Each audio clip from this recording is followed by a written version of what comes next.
और चलिए अब बात जेलेंस्की की तरफ से दिए गए बहुत बड़े सरप्राइज की करते हैं। पुतिन के कादिरफ के मुकाबले में जेलेंस्की ने यूक्रेन का कादिरफ उतार दिया है। जेलेंस्की का कादिरफ ज्यादा खूंखार बताया जा रहा है। जेलेंस्की ने एक वीडियो जारी किया है और इस वीडियो में यूक्रेन का कादिरफ दिखाई दे रहा है और उसने पुतिन को मारने की कसम खा ली है।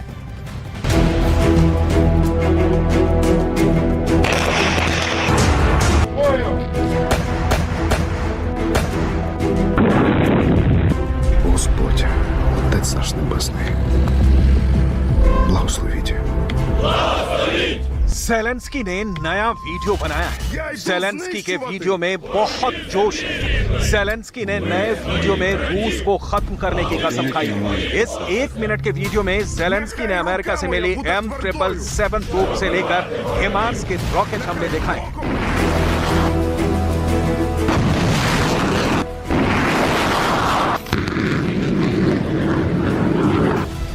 जेलेंस्की ने बहुत ही घातक माने जाने वाले स्नाइपर अटैक से लेकर जर्मनी से मिले बहुत ही खास लेपर्ड टैंक की बमबारी भी दिखाई है।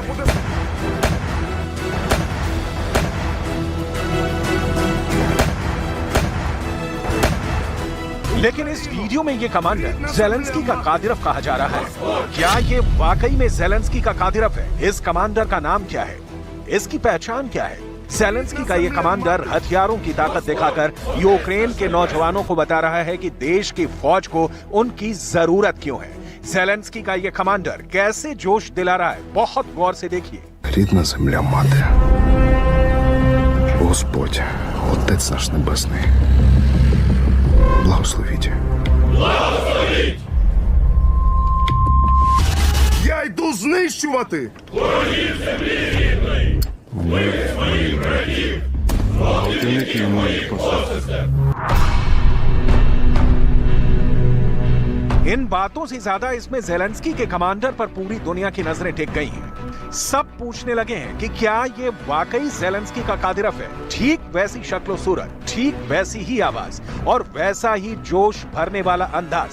सवाल है, क्या जेलेंस्की को अपना कादिरफ मिल गया है, जो पुतिन के कादिरफ जितना ही खतरनाक है, जो पुतिन के कादिरफ जितना ही खूंखार है, जो दुश्मन को गोली से ज्यादा अपने खौफ से मार डालेगा?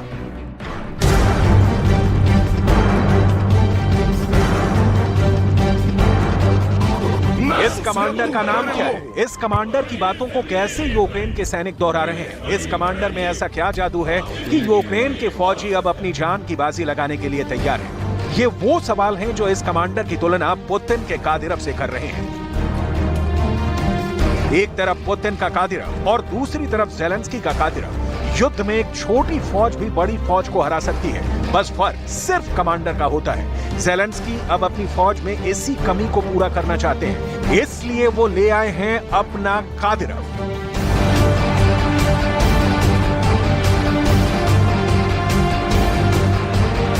जेलेंस्की का कादिरफ यानी यूक्रेन की फौज का ये कमांडर बता रहा है कि कैसे रूस की सेना ने उनके देश पर कितना जुल्म किया है।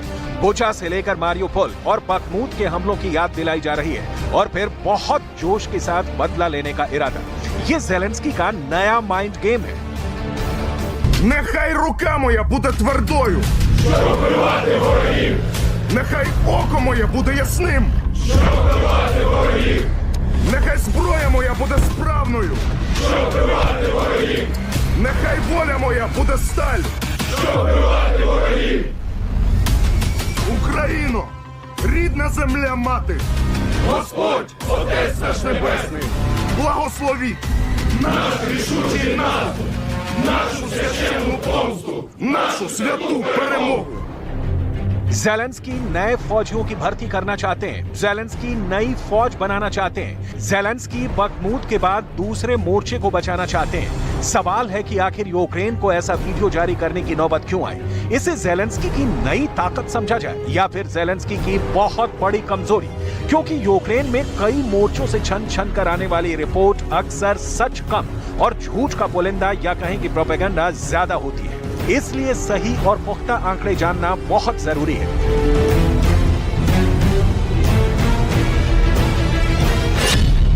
सिर्फ बखमूत के फ्रंट से रिपोर्ट है कि यूक्रेन की हर कंपनी के 80% सैनिक मारे जा चुके हैं। नुकसान रूस को भी हुआ है, लेकिन 80% का मतलब है कि बखमूत में तो ज़ेलेंस्की की फौज करीब करीब खत्म ही हो चुकी है। युद्ध से पहले यूक्रेन के पास 5 लाख की फौज थी, जिसमें 2.5 लाख रिजर्व के सैनिक थे। अब अमेरिका से लेकर कई पश्चिमी देशों की एजेंसियों की रिपोर्ट है कि यूक्रेन के 1 से 1.5 लाख सैनिक इस युद्ध में मारे जा चुके हैं।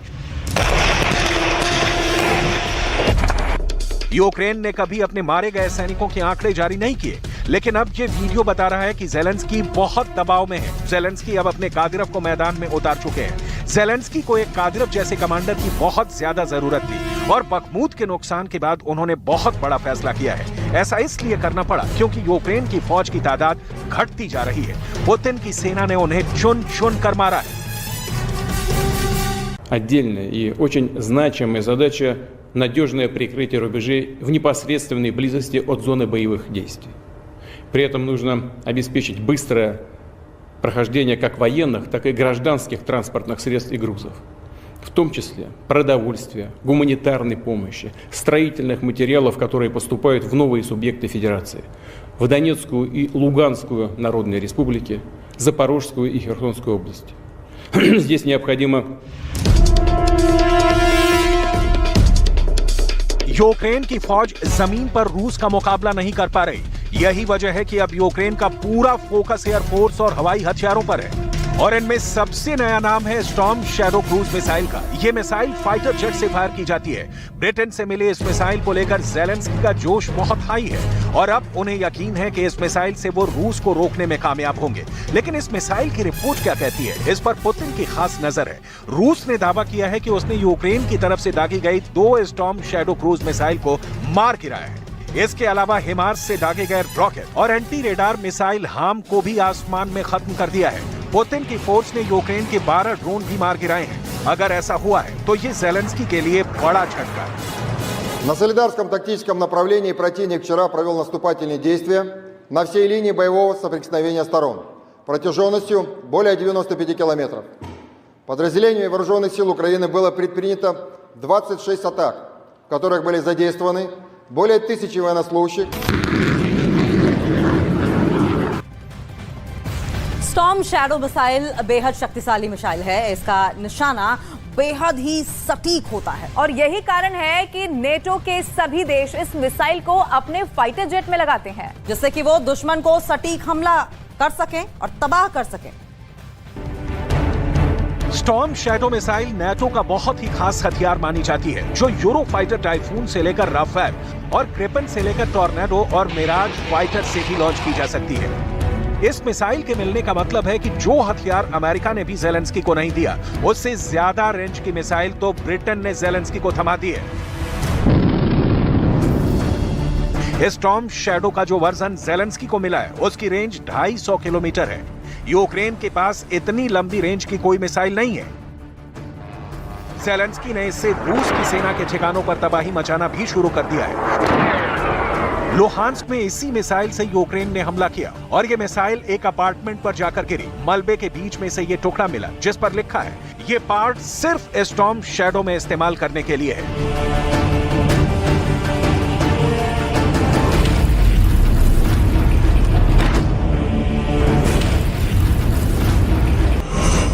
एक स्टॉर्म शैडो की कीमत 23 करोड़ रुपए है, लिहाजा ये बहुत ही महंगी मिसाइल है और इसका टारगेट भी बहुत खास होना चाहिए। लेकिन यूक्रेन इसको सही तरीके से अब तक इस्तेमाल नहीं कर पाया है, जिसमें उसने रूस के किसी बड़े हाई वैल्यू टारगेट को उड़ाया हो। यूक्रेन का दावा है कि रूस इस मिसाइल से घबरा गया है, लेकिन क्या यह वाकई सच है? स्टॉर्म शैडो लंबी दूरी की क्रूज मिसाइल जरूर है, लेकिन रूस का दावा है कि वो इसे इंटरसेप्ट करने में कामयाब रहा है।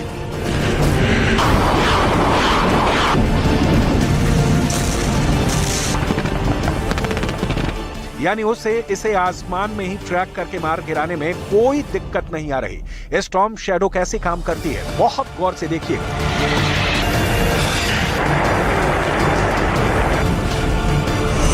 स्टॉर्म शैडो मिसाइल को यूक्रेन सुखोई 24 विमान से फायर कर रहा है। सोवियत दौर के इस विमान को इससे लैस किया गया है। यह फाइटर जेट टारगेट से 250 किलोमीटर दूर इस मिसाइल को लॉन्च करता है। उसके बाद ये मिसाइल अपने पहले से तय फ्लाइट पाथ पर उड़ते हुए टारगेट के करीब पहुंचती है और हमले से ऐन पहले स्टॉर्म शैडो एक ऊंचाई तक जाती है और फिर डाइव करके अपने टारगेट पर हिट करती है।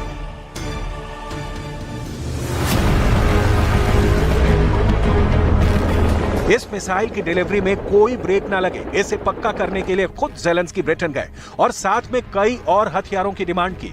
देखा जाए तो हथियारों को लेकर ज़ेलेंस्की की ये बेकरारी सिर्फ ब्रिटेन से ही नहीं है। ज़ेलेंस्की तो पुतिन को हराने के लिए पूरे यूरोप और नाटो से हथियार मांग रहे हैं।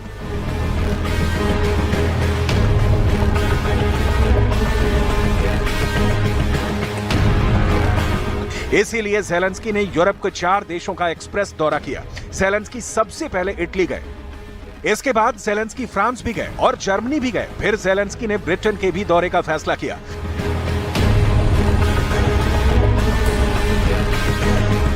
हालांकि इस दौरे से पहले ही ज़ेलेंस्की को स्टॉर्म शैडो मिसाइल मिल चुकी थी और अब तक ज़ेलेंस्की इस क्रूज मिसाइल से कुछ खास नहीं कर पाए।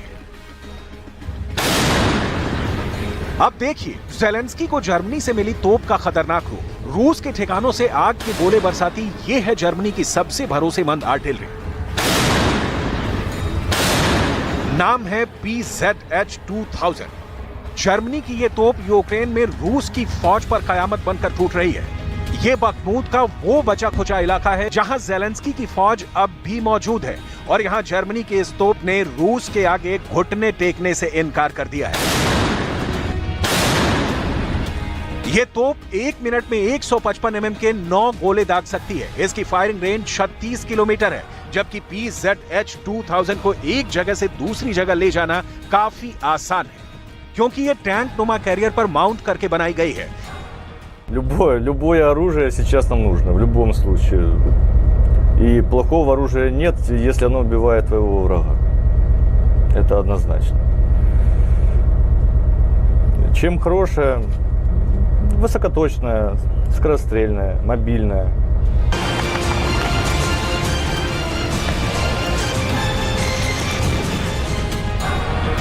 ये वो सिस्टम हैं जिनकी जरूरत यूक्रेन को इस वक्त बहुत ज्यादा है। यही देखकर नाटो और अमेरिका यूक्रेन को लगातार आधुनिक हथियार भेज रहे हैं। ये ऐसे हथियार हैं जो अफगानिस्तान में इस्तेमाल किए जा चुके हैं। अभी इससे यूरोप के कई देशों के अलावा कतर की सेनाएं भी लैस हैं। Цінний день є санкції проти юридичних та фізичних осіб, більшість з них російські, які працюють на терор. Загалом 220 компаній та 51 фізична особа. Це підприємства ВПК та дотичні російські компанії, підприємства, що обслуговують війну, і особи, через яких відбувається управління.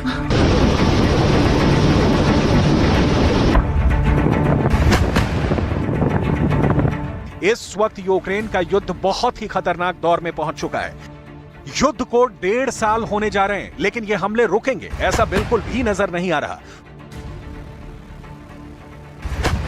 दोनों तरफ हजारों या कहें कि लाखों सैनिकों की जान जा चुकी है। दुश्मन को ज्यादा से ज्यादा नुकसान पहुंचाने का दावा दोनों तरफ से किया जा रहा है।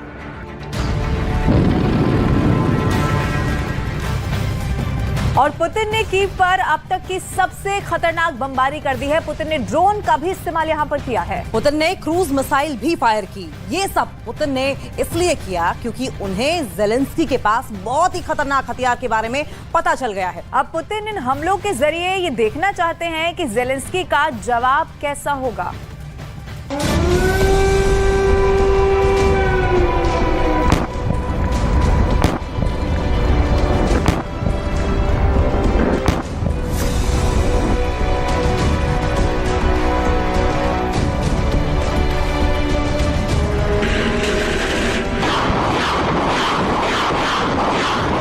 जो लोग महायुद्ध में रूस की हार की भविष्यवाणी कर रहे हैं, उन्हें कीव पर अटैक की नई तस्वीर जरूर देखनी चाहिए।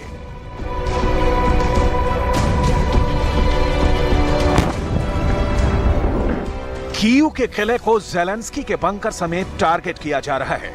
कीव को कब्रिस्तान में बदलने के लिए रातों दिन हमले हो रहे हैं।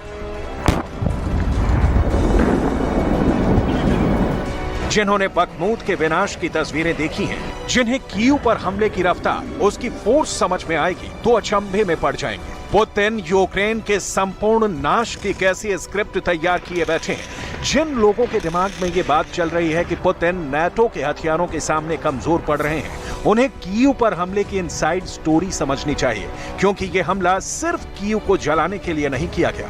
ये हमला ज़ेलेंस्की के